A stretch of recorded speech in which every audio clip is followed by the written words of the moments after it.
Allora, vediamo un attimo.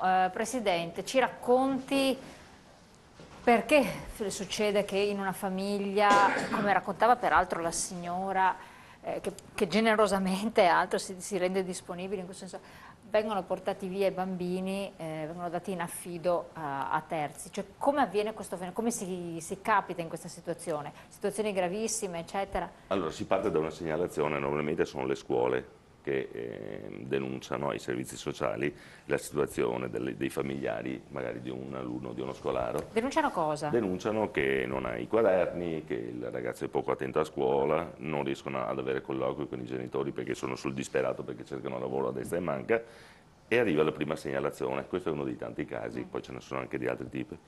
I servizi sociali si muovono, vanno a vedere comunque nella famiglia e trovano che effettivamente entrambi i genitori non hanno un impiego, non hanno uno stipendio, e da là scatta tutto un meccanismo di cui viene segnalato al Tribunale dei minori che la famiglia non sembra più in grado di mantenere con i canoni minimi comunque il minore, eccetera, eccetera. Caspita, se manca il lavoro, Esatto. cioè, una volta penso che fosse una cosa abbastanza, cioè, tempi dei Perciò nostri genitori. la cosa che rimane più semplice, anche perché i nostri servizi sociali, la preparazione è molto molto carente, perché non sono molto preparati.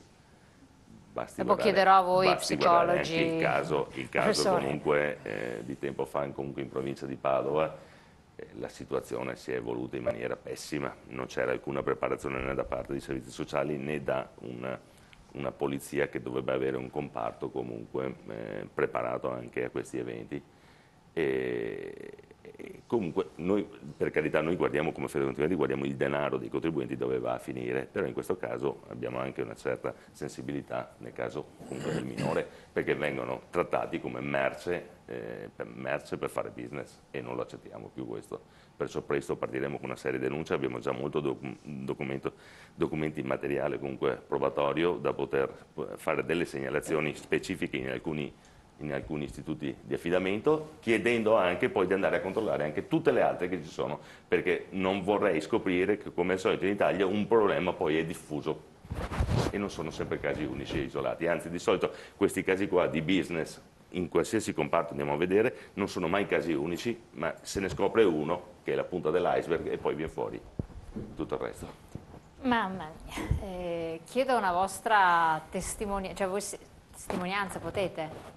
No, no, niente, no, l'ho sbagliato, pensavo che aveste chiesto la parola. Sì, Posso spendere io una parola sul sì. discorso che diceva Marco? Ecco perché al posto di mettere questi bambini in istituto dove li togli alla famiglia d'origine, dove loro per primi subiscono, ci sono delle forme di affido familiare, Infatti come esistono. quella che faccio io. Non è semplice, perché non è che ci si mette in gioco una famiglia e dice vabbè, da oggi divento famiglia affidataria, No, mi no, prendo un no, bambino. Si fa perché si sente dentro, chiaramente bisogna avere un certo animo per poter accogliere un bimbo con le sue problematiche a volte legate proprio al fatto economico in questo periodo, perché i genitori magari non hanno il lavoro, non sono in grado di badare ai loro figli. Ci sono queste forme di affido familiare, poco conosciute, perché chiaramente è meglio che stiano un pochino nascoste proprio per permettere il discorso di togliere il bambino, anche perché comunque un piccolo contributo ti viene dato per il bambino che hai. Può essere residenziale, può essere diurno, può andare che il bambino ha bisogno di 3 ore finché la mamma va a fare, come diceva la signora, io vado a fare le pulizie, ce ne sono tante povere mamme che magari la mattina Certo, presto devono alzarsi. Ci sono varie forme, però questo è meglio che stiamo zitti tutti proprio perché probabilmente fa più comodo prendere il bambino e portarlo via, chiaramente. Certo. Deve dire qualcosa? Se no passatevi il microfono tra di voi se dovete aggiungere qualche cosa. Ecco, volevo chiedere a lei, avvocato, così, dal punto di vista legale, giuridico, eccetera, come avviene questo? Perché non chiediamo, cioè, che non buttiamo nel panico anche magari alcuni che ci ascoltano, sappiamo che ce ne sono parecchi che non hanno anche lavoro e hanno però dei bambini. Sì, C'è tutto ma, un iter. diceva prima giustamente Marco Pacagnella quale può essere una delle origini di queste problematiche, cioè la segnalazione da parte della scuola, del medico di base o che altro, eccetera. C'è anche da Però ci dire... deve essere la gravità, Sì, che ecco, io no, ma ricordo, adesso ci arriviamo. memore C'è di... anche da dire, purtroppo, che molti di questi casi nascono in concomitanza con la separazione dei genitori. Purtroppo, e lo abbiamo Che però visto, ci si la arriva cronaca anche ce lo insegna, facilmente. molte volte il bambino diventa l'ostaggio attraverso il quale combattere la guerra tra i genitori che per vari motivi si sono allontanati. Ecco che allora nascono le accuse reciproche, sempre finalizzate a mettere in cattiva luce l'altro coniuge. Ecco che a questo punto c'è l'intervento dei servizi sociali che molte volte, purtroppo, devo dire, vanno ad acuire quelle che sono le reali problematiche che ci sono sempre, ci sono in tutte le famiglie, ci sono con tutti i bambini, con tutti i genitori, è inutile Nascondere, negarlo. sì, assolutamente. È chiaro che poi se tutto questo viene, come avviene appunto in molti casi, strumentalizzato al fine di sostenere che quella situazione familiare non è più assolutamente idonea a garantire il benessere del bambino, si mette in moto quella macchina e lì veramente lo Stato mostra tutta la sua forza, i muscoli, la potenza, perché da un giorno per l'altro può arrivare con un provvedimento a prenderti il bambino, portarlo via, a non sapere dove viene portato, a impedirti di avere colloqui con il bambino. Lì lo Stato, come sempre con i deboli, è fortissimo e diventa veramente anche molto difficile, anche da un punto di vista proprio tecnico-legale, la difesa nei confronti di queste azioni. Perché? Perché innanzitutto i provvedimenti, soprattutto quelli appunto di allontanamento del figlio dalla casa dei genitori, sono provvedimenti per loro stessa natura cosiddetti provvisori, come tali inappellabili, inattaccabili. Il problema è che poi sono provvisori, ma sono provvisori per 1, 2, 3, 4, 5 anni, cioè fino a che magari il bambino raggiunge la maggiore età. Quindi, come spesso in Italia tutto quello che è provvisorio si trasforma in definitivo, chiaramente, ecco che il genitore o i genitori si trovano a combattere una battaglia tra loro stessi, nei casi che ho detto prima, e poi una battaglia dell'uno o di entrambi nei confronti del Tribunale dei minori o comunque dello Stato che interviene e giustamente dovrebbe intervenire per garantire il benessere dei minori. Purtroppo però in molti casi, ripeto, qui abbiamo degli specialisti che possono poi illustrare meglio di me quali sono le problematiche, però molto spesso vengono risolte allontanando il bambino dalla famiglia dei genitori perché è più facile, in taluni casi forse addirittura più redditizio per taluni, ma invece di offrire aiuto alla famiglia, quindi sicuramente se ci sono delle difficoltà economiche cercare di intervenire con le difficoltà economiche, fornire un sostegno di tipo psicologico, psichiatrico se ci sono delle problematiche di questo tipo nella famiglia. Molto spesso invece purtroppo quello che vediamo è l'atto di forza, l'intervento manu militari dello Stato che prende il bambino e lo porta via. E da lì poi, una volta che è successo questo, poi è quasi di fatto irrimediabile, nel senso che, voglio dire, è molto difficile poi riuscire a recuperare. Una volta che è successo questo, è una frattura talvolta insanabile o comunque una frattura gravissima, una cicatrice gravissima che rimane sicuramente nel bambino e anche quasi sicuramente nei genitori. Sì, stiamo lavorando comunque anche a livello legislativo, chiedendo comunque che venga abrogata la legge attuale sull'affidamento e ne venga riscritta una totalmente. Stiamo guardando quella francese che ci sembra fatta anche abbastanza bene, perché sembra possibile che ogni qualvolta c'è da fare una legge in Italia, il panico, allora stiamo a prendere quelle buone degli altri stati e le facciamo nostre, perché visto che il legislatore nostro pensa di più sul punto, Elena, volevamo appunto far presente che quello che ci ha fortemente insospettito è poi anche il dato numerico, cioè abbiamo visto che in Italia ci sono circa attualmente un 38-39 mila bambini in stato di affidamento, comunque che sono stati prelevati dalle famiglie. Questo a fronte della Germania e della Francia, dove la media mi pare siano in ordine ai 7-8 mila. Allora ci viene da chiederci, ma siamo più bravi noi italiani che ci preoccupiamo maggiormente dei nostri figli, dei nostri bambini rispetto alla Francia e alla Germania, oppure C'è qualcosa c'è una seconda risposta ed è quella che noi riteniamo sia quella vera, cioè che c'è un abuso di questo tipo di intervento Esatto. da parte dello Ecco, Stato? io qua, professore, volevo chiedere a lei, siccome si tende un po', per esempio nella regione del Veneto, a portare le cure alla domiciliarietà, no? Quindi a risolvere questioni non centralizzandolo nelle strutture, e così anche per il discorso della terza età, non si riesce, il fondo per l'autosufficienza langue e piange, quindi sappiamo che tutto viene portato verso le pareti domestiche, dove si dovrebbero cercare di risolvere le questioni, perché dovrebbero costare di meno.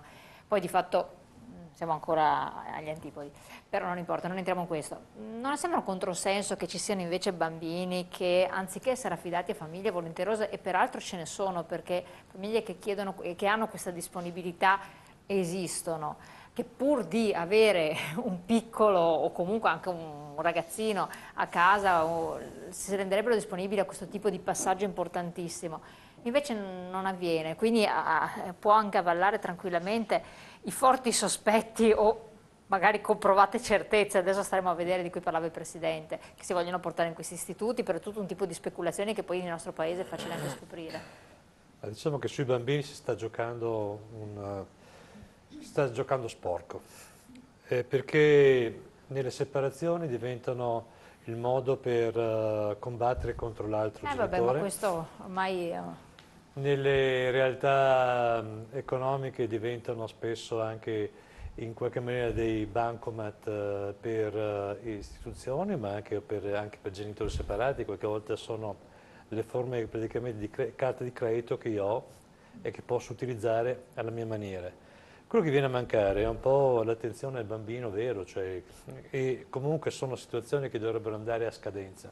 Se è provvisorio, sarà provvisorio per 3 mesi, per 6 mesi, Però ho detto per che un anno, quando si innesca ma non questo per 6 meccanismo... anni, 6 anni non è più sono provvisorio. tantissimi. Quindi è una modalità di controllo, il problema è chi controlla i controllori, cioè spesso è questo il problema. E quando andiamo su una situazione degradata, bisogna trovare altre soluzioni, che non è soltanto quello di standardizzare verso il prendo il bambino, lo porto fuori in istituto, perché io non affido ad esempio i nonni o gli zii. O alla rete, c'è Infatti nella dicevo, rete... domiciliarietà dell'assistenza in qualche modo, oppure come diceva la signora, insomma, giustamente anche per ci sono questi soldi, anziché darli a un istituto, che comunque un istituto sappiamo che costa, Sì, ma dai dare... anche 400-500 euro a una famiglia, vabbè, purché sia una famiglia Sì, ma lo stesso equilibrata, perché se contributo. c'è uso di stupefacenti, altre situazioni, penso che sia difficile, ma lì No, entriamo in altre fattispecie. abbiamo notato che sono molto resti i servizi sociali ad andare a prendere qui, soprattutto nei casi di affidamento delle famiglie rom, proprio non ci vanno, Ah, ecco, perché non si avvicinano dove ci nemmeno, dovrebbero essere, ecco, per cui è ancora peggio. Per cui veramente, anche perché penso che il bambino entri in una fase di squilibrio, per quanto la famiglia possa essere eccezionale, però la mamma e il papà insomma sono... Sì, ma i genitori devono essere sostenuti, questo senz'altro. Ma Prego. in effetti la forma di affido familiare è proprio perché intanto hanno un tempo, una scadenza e durano 2 anni. Infatti Ma so che siamo sono noi, attenti. famiglia affidataria, che aiutiamo i bambini a rientrare nel loro contesto Quindi familiare. mantenete i rapporti, Cioè non è che io, insomma. come ha detto prima lei, tante famiglie vorrebbero un bambino, assolutamente. Io ho i miei 2 bellissimi figli e bravi, stiamo dando una mano a una famiglia in difficoltà. Attenzione. Certo, no, ma c'è famiglie che sarebbero disponibili anche ad accoglierne altri, però cioè non è che... comunque gli si dà una mano e spendo un'altra parola, magari troverò contrarietà, però io fortunatamente nel mio paese abbiamo un ottimo servizio sociale, forse uno dei pochi, perché io personalmente posso dire di avere l'assistente sociale che siamo seguiti come famiglia, supportati psicologicamente, perché non è facile prendere un bambino in casa, ti porti a casa tutta la situazione del bambino, No, ma della anzi. mamma, del papà, della nonna, dei No, nonni, ma non degli mettevo in zii. dubbio, anzi so che quello nei paesi funziona abbastanza bene. Esatto, io volevo Nelle dirlo grandi proprio città, invece, ho perché visto tanti che mi veramente è conoscono. molto carente sulla Esatto, nel preparazione. piccolo paese funziona bene perché magari si ha l'occhio di rispetto per la famiglia in difficoltà e l'assistente sociale nel suo piccolo pensa di trovare una forma di poter sostenere questi bambini. Parliamo sempre dei bambini, per il bene dei bambini. Ma anche E forse perché attenzione, l'assistenza sociale, chiedo scusa, l'assistenza sociale nei piccoli centri avendo probabilmente comunque più fermi quelli che sono i valori, Certo. cerca giustamente quello che dovrebbe essere la preservazione del minore, il farlo rimanere in un contatto normale e prima di arrivare alla segnalazione del tribunale, anche d'ufficio fosse, cerca di mettere in ordine la situazione rimanendo nel contesto giusto dove il bambino. Nel momento in cui nella grande città invece c'è tutto un comodità, un rientro, un qualche cosa, la segnalazione a quello che è l'ente pubblico preposto arriva immediato, si innescano tutti gli altri giochi e purtroppo l'unico che ci rimette è sempre il bambino. Lo so, perché anche all'interno delle separazioni, io sono recentemente separata e avevo altre amiche che si sono recentemente separate, la stupidità enorme, lo dico io per prima, in questo caso dei genitori, come diceva giustamente l'avvocato, che se lo usano uno contro l'altro, no, beh, papà qua, no, la mamma di qua.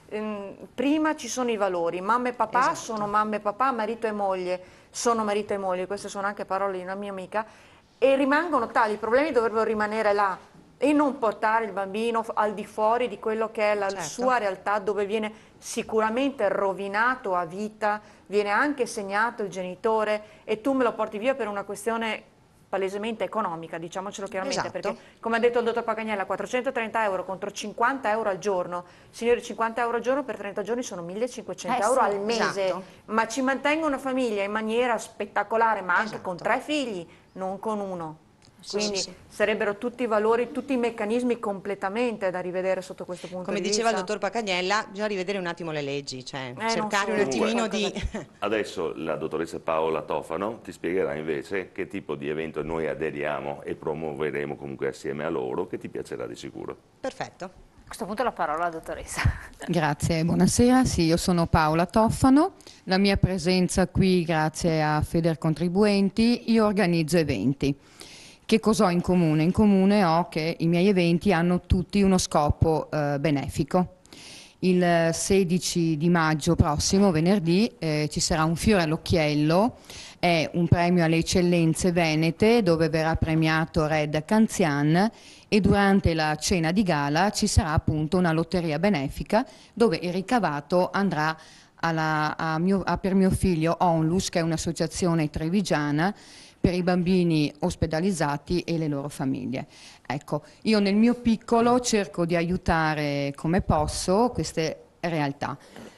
Con il presidente Pacagnella, appunto, che mi sostiene in questo evento, avrò il piacere e modo in futuro di poter aiutare qualche famiglia. Non posso fare di più, però il mio contributo lo do con tutto il cuore. E chi volesse dare una mano, come può farlo? Chi volesse dare una mano, allora intanto chi volesse partecipare all'evento può mandare una mail a info@paulatofano.com oppure telefonare al numero 338 644 0357 e darò tutte le istruzioni sia per chi vuole partecipare che per chi vorrà fare un bonifico a favore dell'associazione. Vi ringrazio, buonasera. Grazie, molto gentile. Ecco, volevo chiedere anche a lei il suo intervento, dottore, proprio perché qui si è innescato proprio tutto un meccanismo, perché poi tra le altre cose nel disastro in cui si viene a creare e nell'ineluttabilità delle situazioni anche i genitori ne soffrono, anzi ne soffre tantissimo il bambino, però possiamo immaginare un genitore che ha perso il lavoro oppure che si trova in difficoltà, esatto, volevo dire, per cui non è una cosa di poco conto. Giustamente si parlava con il Presidente fuori onda prima, arrivi anche a pensare al suicidio, cioè ti strappano tuo figlio, ti hanno portato via tutto, ma mio figlio no, mio figlio sì, lo portano anche via. Cioè. Beh, certo, il fatto che quando un figlio viene allontanato sicuramente c'è una messa in crisi da parte del genitore che si sente inadeguato, che si sente anche defraudato di una legittima paternità o maternità. Io come psicologo mi sento anche rappresentante dell'Ordine del Veneto, mi sento così anche chiamato in causa perché molti psicologi dirigono i servizi dei consultori per esempio nella mia compagine nel Consiglio dell'Ordine, per esempio c'è la dottoressa Barbano, la dottoressa Negrizzolo, ecco, loro sono dentro i consultori. La mia esperienza, tra l'altro è capitato anche a me di allontanare una volta con il consultorio, io facevo parte del servizio delle dipendenze, abbiamo dovuto allontanare una bambina, mi ricordo, ed è stato fonte di sofferenza anche per noi operatori, di stress. Però ecco, in quel caso si è valutato una famiglia fidataria, per un breve periodo di circa 6 mesi, e questa bambina ha potuto riprendere fiato, trovare un ambiente più ordinato, e la mamma ha trovato pretesto per potersi curare, cioè non sempre una frustrazione... Perché uno dei genitori può anche andare in depressione, quindi non essere certo, più in grado di risolvere... Esatto, però ecco, d'altra parte c'era un servizio che si prendeva cura della minore e un servizio che si prendeva cura della mamma. Nella fattispecie il mio servizio si prendeva cura della mamma, che a quel punto doveva curarsi perché aveva un alcolismo gravissimo, per esempio in quel caso, e girava nuda per la strada. Voi capite che in quel momento per la bambina era fonte di disorientamento grande, quindi bisogna valutare dei casi. Ecco, io sono colpito, mi piacerebbe avere un'idea anche dei dati veneti, perché abbiamo un dato italiano che è inequivocabile, insomma 30.000 nelle strutture. Però ecco, mi piacerebbe sapere dei dati veneti. Io in questo momento non ho dei dati da portarvi, ma mi documenterò, perché so che appunto ci sono equip di affido in tanti consultori che stanno lavorando, come diceva la signora prima, per formare famiglie affidatarie, proprio perché si crei quella rete di solidarietà che sicuramente nell'ambito dei minori è fondamentale, come nell'ambito del lavoro. Ecco, io credo che è un buon principio di base, e sono d'accordo che la istituzionalizzazione non risolve i problemi. Se poi c'è un sospetto che vada a favorire qualcuno, ecco, io non sono in grado di dirlo, ma questa domanda me la sto facendo. Il sospetto viene tutto perché le cifre sembrano parlare. Le cifre sono abnormi, o noi siamo più bravi, abbiamo il germe della solidarietà e della donazione, oppure siamo... se vogliamo essere più espliciti... O siamo dei fessi, insomma. Un po' più espliciti. Il sospetto che diventa una prova, in questo caso qua, quando troviamo CTU del tribunale, psicologi, sì, e lo stesso magari giudice onorario che sentenzia poi il trasferimento del minore su un istituto di affidamento minorile, e poi gli stessi due soggetti li troviamo all'interno della struttura allora, o del consiglio di amministrazione della struttura. Ecco, e allora la qualche sospetto. Ecco, su questo do il mio impegno anche da parte del presidente De Carlo del Veneto, Alessandro De Carlo, per cominciare a fare delle verifiche in tal caso, anche partendo dal Veneto. Ecco, se ci sono questi conflitti di interesse, credo che anche a livello deontologico non stanno in piedi. Che andrebbero comunque smontati. Quindi io vi invito proprio a segnalarci queste situazioni, e noi ce ne prenderemo cura, è il nostro dovere. L'occasione per fare un po' di chiarezza. Passiamo il microfono alla signora, che così può anche intervenire. Prego, signora. Sì, io dovevo parlare di un'altra cosa, comunque intervengo perché il mio ex marito durante la separazione ha chiesto l'intervento del tribunale su questa cosa qua, e sono andata da una psicologa del tribunale che mi ha devastato l'esistenza. Farei anche il nome, guarda, perché di quello che ha dichiarato non era niente vero. Oltretutto lui non ha mai rispettato ugualmente le regole, e lei non ha mai esitato, anzi la terza volta che l'ho chiamata lei voleva solo i soldi, e sono problemi suoi, signora. Guarda, mi ha devastato, perché io con lo scooter tutte le volte che venivo a casa da questa psicologa al tribunale, abitavano, non dico solo quello, mi sarei schiantata su per un platano, e non ha fatto niente, si è presi i suoi soldi, e con una cattiveria, un'arroganza, una professionalità che non ha un po' di sensibilità dentro, e gliel'ho anche detto, e l'ho riferito anche a altre persone, non sono riuscita ad ottenere niente. Questi, se sono i psicologi del tribunale, devono rivederli molto. Ecco, e qua adesso mi allaccio a questo discorso qui. Andiamo in pubblicità, però poi vorrei che il vicepresidente potesse darci una risposta. Ma in queste situazioni situazioni dubbie di cui ha parlato il Presidente. È quello adesso che voi, prima. Situazioni in cui ti senti, poi già di una situazione di tuo, che magari la signora non ha raccontato il suo caso, però immagino possa essere altrettanto drammatico perché non ti capita niente per caso. Cosa può fare una persona? Come se l'avvocato erra, c'è l'ordine che comunque interviene, c'è una deontologia professionale, come il medico, c'è anche il Tribunale dei diritti del malato che per carità cerca di fare del suo, insomma in ogni ambito. In quest'ambito qua l'ordine può fare qualcosa, cioè il povero cittadino che cosa può fare? Le butto là la domanda, andiamo subito in pubblicità dopo la risposta, quindi restate con noi. Assolutamente sì.